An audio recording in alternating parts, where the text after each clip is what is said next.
अस्सलामुअलैकुम दोस्तों, आज की इस वीडियो में हम देखेंगे कि हिंदू धर्म के मानने वाले लोग कौन से नबी के उम्मती हैं। तो इस वीडियो को लास्ट तक देखें। बिस्मिल्लाहिर्रहमानिर्रहीम। अस्सलामुअलैकुम प्यारे दोस्तों, मैं हूँ शाहिद पठान और आप देख रहे हैं अपना प्यारा यूट्यूब चैनल नूर हदीस। दोस्तों, हिंदुस्तान में करीब 100 करोड़ हिंदू आबादी रहती है। तो आज हम जानेंगे कि हिंदू किस नबी की उम्मत है।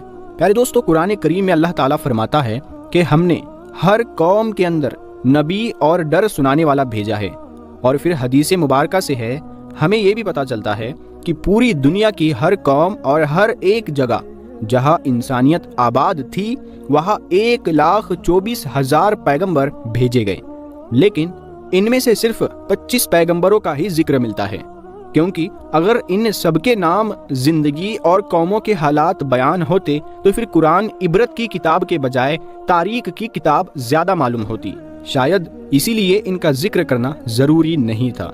मगर आज हिंदू मजहब के मानने वाले लोगों का दावा है कि उनका हिंदू मजहब मुसलमानों की तारीख से भी हजारों साल पुराना है और ना ही हिंदुस्तान की सरजमीन पर कोई नबी भेजा गया और उनके पास भी कुरान मजीद की तरह कई किताबें मौजूद हैं, जिसमें हिंदू मजहब के लोगों का कहना है कि हमारी किसी भी किताब में किसी भी पैगंबर का कोई जिक्र मौजूद नहीं है, जो कि एक बहुत बड़ा झूठ है। और सूरतुल अंबिया आयत नंबर 107 के अंदर अल्लाह ताला फरमाता है कि हमने आपको तमाम जहान के लिए यानी कयामत तक के इंसानों के लिए हिदायत बनाकर भेजा, जिसका मतलब है कि इसमें हिंदुस्तान की सरजमीन भी शामिल है। तो फिर हिंदू मजहब के मानने वाले इसका इनकार क्यों करते हैं? अगर हिंदुस्तान की सरजमीन पर कोई नबी वाकई नहीं भेजा गया तो फिर ये कौम कैसे आबाद हुई? ये इस सवाल का जवाब तारीख से जानने की कोशिश करते हैं और ऐसे सवाल के जवाब जानते हैं जो तमाम हिंदू स्कॉलर दुनिया से छुपाते हैं। हिंदू मजहब के मानने वाले लोगों का दावा है कि ये दुनिया का सबसे पुराना मजहब है, इतना पुराना कि जब इस्लाम या मुसलमान लफ्ज का वजूद तक मौजूद नहीं था, जो कि सही भी है, क्योंकि कुफ्र और शिर्क की शुरुआत तो उसी दिन से हो गई थी जब हजरत आदम अलैहिस्सलाम के बेटे काबिल ने हाबिल को कत्ल किया था और उनसे अलग होकर कुफ्र और शिर्क के अंदर मुब्तला हो गया था। और इतिहास इस बात का भी गवाह है कि हजरत इब्राहीम अलैहिस्सलाम की कौम भी बुत परस्त थी और इस बात से भी वाकिफ है कि हजरत मूसा अलैहिस्सलाम की कौम ने भी एक वक्त पर सोने के बछड़े की इबादत शुरू कर दी थी। यहाँ तक कि रसूलुल्लाह सल्लल्लाहु ताला अलैहि वसल्लम के ऐलान नबुवत से पहले काबे के अंदर भी 360 मूर्तियां मौजूद थी, जिन्हें मक्का फतह करने के वक्त सहाबाए किराम ने तोड़ तोड़ कर टुकड़े टुकड़े कर दिया, जिससे ये मालूम होता है कि बुत परस्ती तो दुनिया के पहले इंसान हजरत आदम अलैहिस्सलाम की नाफरमान औलाद के बाद से आज तक मौजूद है। मगर इसका ताल्लुक किसी मजहब से नहीं है बल्कि गुमराही से है, जो कि शैतान उनसे करवाता रहा है। जहाँ तक हिंदुस्तान की सरजमीन का ताल्लुक है तो यहाँ पर उन लोगों की हिदायत के लिए यकीनन कई पैगंबर भेजे गए, जिनकी कुछ तालीमात तो आज भी सही हालात में मौजूद है, मगर ज्यादातर को बिगाड़ दिया गया और उसी की वजह से बुत परस्ती और गुमराही शुरू हो गई, क्योंकि उनकी किताबों में आज भी एक खुदा की इबादत का हुक्म दिया गया है। उन्हें भी ये बताया गया है कि खुदा का कोई शरीक नहीं है, वो एक है, उसकी औऔलाद नहीं, मगर फिर भी उसकी कई मूर्तियां बनाकर उसके शरीक खुदा बनाकर उसकी पूजा होती है।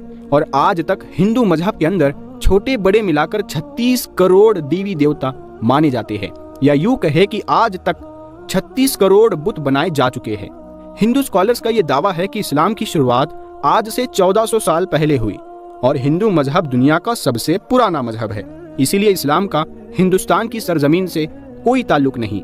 मगर ये कम अक्ल इस बात को नहीं जानते कि दुनिया का पहला पैगंबर ही हिंदुस्तान की सरजमीन पर उतारा गया था। पहला पैगंबर ही क्या, वो तो इस दुनिया के पहले इंसान भी थे। जी हाँ, और वो है हजरत आदम अलैहिस्सलाम। आप अलैहिस्सलाम को दुनिया में उस वक्त हिंदुस्तान की सरजमीन श्रीलंका की पहाड़ी पर उतारा गया था, जहाँ आज भी उनके कदम का निशान मौजूद है। यानी इस सरजमीन पर पहला कदम ही एक मुसलमान पैगंबर ने रखा था, जिसका मतलब साफ है कि इस्लाम की शुरुआत अरब मुल्क से नहीं बल्कि हिंदुस्तान से हुई। और मुसलमान लफ्ज का मतलब है अपनी ख्वाहिशों को रब के हवाले करने वाला और उसका हुक्म मानने वाला इंसान।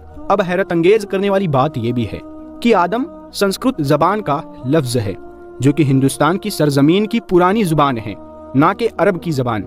और संस्कृत में आदम का मतलब है पहला, शुरुआती या असली, और आदम अलैहिस्सलाम को कदीम संस्कृत की किताबों के अंदर मनु कहकर पुकारा गया है।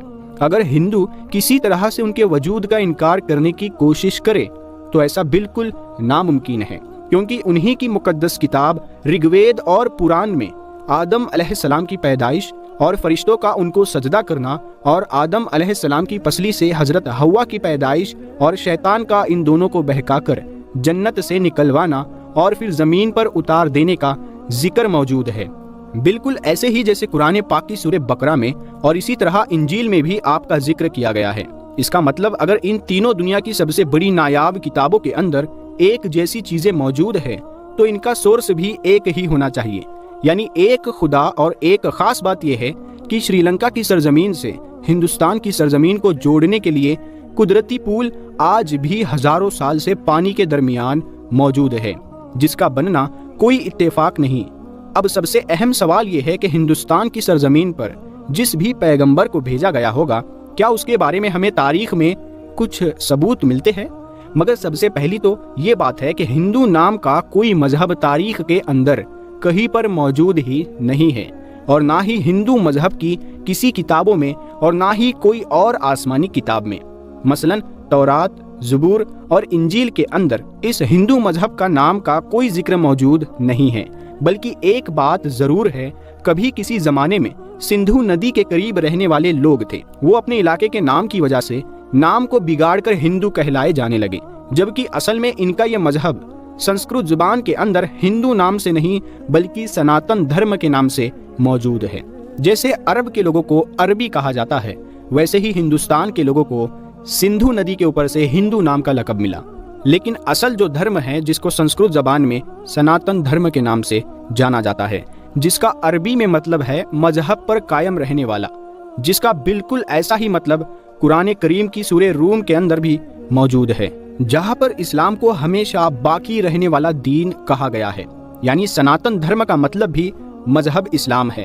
और तारीख के हवालों और मजबूत दलीलों से ये पता चलता है कि इनके वेदों में हजरत नूह अलैहिस्सलाम का जिक्र भी साफ तौर पर किया गया है, जिसमें उन्हें नूहा कहा गया है। वेदों में पैगंबर को मनु कहा गया है और नूह अलैहिस्सलाम को बड़े सैलाब वाला मन्नु कहकर बयान किया गया है, और उनकी कश्ती से लेकर सैलाब तक का तमाम वाकया तफसील से मौजूद है। जैसे कि कुरान की सूरह हूद के अंदर भी बयान है और वेदों में लिखा है कि जब बड़े सैलाब के बाद दुनिया फिर से आबाद होगी तो मैं उन वेदों को नाफिज करूंगा। और पुराण के अंदर भी हजरत नूह के तूफान के बारे में बयान किया गया है। याद रखें दोस्तों, हिंदुओं में यानी सनातन धर्म में पुराण है, हमारे यहाँ कुरान है। तो पुराण के अंदर भी हजरत नूह अलैहिस्सलाम के तूफान के बारे में बयान किया गया है, और ये भी बताया गया है कि उस मनु को खुदा ने कश्ती बनाकर उसके अंदर जानदार को सवार करने का हुक्म दिया, जिसके बाद एक अजीम तूफान आया जिसमें हिंदुस्तान की सरजमीन पर जिंदगी को खत्म कर दिया। अब ये बात तो साफ है कि नूह लफ्ज संस्कृत की किताब के अंदर भी मौजूद है, जिसका मतलब है कश्ती वाला, जो कि अरबी जबान के अंदर भी है। इन सब बातों से एक बात बिल्कुल आईने की तरह साफ है कि हिंदुस्तान की सरजमीन और नूह अलैहिस्सलाम के दरमियान एक ताल्लुक मौजूद है। और तूफान के बाद जिन वेदों को लाने की बात की गई थी वो हजरत नूह अलैहिस्सलाम की तालीमात थी, जो तूफान के बाद हिंदू सरजमीन पर उनके बेटे की नस्ल से आगे फैलना शुरू हुई।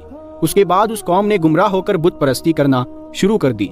और तारीख के हवालों से हमें ये पता चलता है कि नूह अलैहिस्सलाम की कौम के जैसे देवी देवताओं की पूजा करने का तरीका दुनिया में कहीं और मौजूद नहीं था।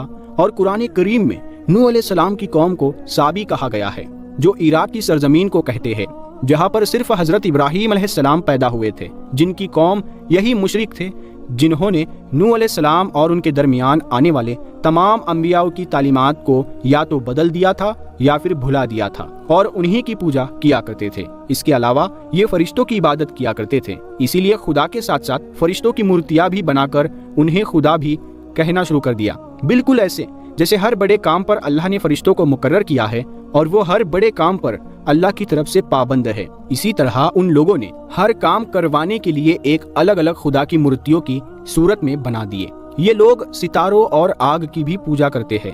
इसीलिए आज भी हिंदू कौम सितारों के इल्म के अंदर इतना यकीन रखती है जिसको एस्ट्रोलॉजी कहते हैं, और आग की भी पूजा करते हैं और उसे मुकद्दस जानते हैं।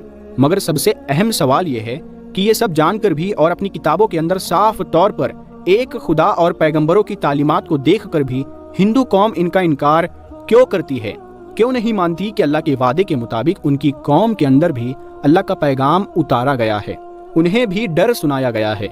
इस बात को समझने के लिए आपको सही बुखारी की एक हदीस मुबारका के बारे में जानना होगा। हजरत अबू सईद खुदरी रदी अल्लाह ताला अन्हु से रिवायत है कि रसूल करीम सल्लल्लाहु ताला अलैहि वसल्लम ने फरमाया कि कयामत के दिन जब हजरत नूह अलैहिस्सलाम और उनकी कौम को बुलाया जाएगा और अल्लाह ताला नूह अलैहिस्सलाम से ये सवाल करेगा कि क्या आपने अपनी कौम तक मेरा पैगाम पहुंचा दिया था, तो हजरत नूह अलैहिस्सलाम फरमाएंगे कि बेशक मेरे मालिक। इसके बाद नूह अलैहिस्सलाम की कौम से पूछा जाएगा कि क्या नूह ने मेरा हुक्म तुम तक पहुंचा दिया था, तो वो लोग इनकार करेंगे कि नहीं, हमारे पास कोई भी डर सुनाने वाला नहीं आया, हमें आपका कोई पैगाम नहीं मिला। अल्लाह ताला नूह अलैहिस्सलाम से फरमाएंगे कि आपका गवाह कौन है, तो हजरत नूह अलैहिस्सलाम फरमाएंगे कि मेरे गवाह हजरत मोहम्मद मुस्तफ़ा सल्लल्लाहु ताला अलैहि वसल्लम हैं और उनकी उम्मत है। फिर तुम लोगों को पेश किया जाएगा और तुम लोग गवाही देना कि नूह अलैहिस्सलाम ने अपना पैगाम या अल्लाह का पैगाम पहुंचा दिया था। जिसके बाद नबी करीम सल्लल्लाहु ताला अलैहि वसल्लम ने सूरे बकरा की आयत 143 पढ़ी, और इसी तरह से हमने तुम्हें दरमियानी उम्मत बना दिया ताकि तुम लोगों पर गवाह रहो और रसूल तुम पर गवाह रहे, जिससे ये साबित हुआ कि हिंदू कौम कभी अपने नबी नूह अलैहिस्सलाम की तालीमात या किसी और पैगंबर को तस्लीम नहीं करेंगे। और हिंदुस्तान की सरजमीन का असल मजहब इस्लाम ही है, जो कि बिगड़ की वजह से अपनी असल शक्ल खो चुका है। आज ये हमारी जिम्मेदारी है कि हम उन लोगों तक अल्लाह का सही पैगाम सही हालत में पहुंचाएं, क्योंकि हमारे रसूल सल्लल्लाहु ताला अलैहि वसल्लम को तमाम जहान के लिए रहमत बनाकर और डर सुनाने वाला भेजा गया है, और अब कयामत तक किसी रसूल और पैगंबर को नहीं आना। इसीलिए ये काम अब उम्मत मुस्लिमा के जिम्मे है, जिससे कयामत के रोज इस बारे में सवाल किया जाएगा। प्यारे दोस्तों, आपको वीडियो पसंद आई है तो इसे लाइक जरूर करें, और सवाब की नीयत से इस वीडियो को अपने दोस्तों अहबाबों में शेयर भी जरूर कर दें, और इसी तरह के मालूमाती वीडियो देखने के लिए हमारे चैनल को जरूर सब्सक्राइब करें। हम मिलते हैं अगली वीडियो में, तब तक के लिए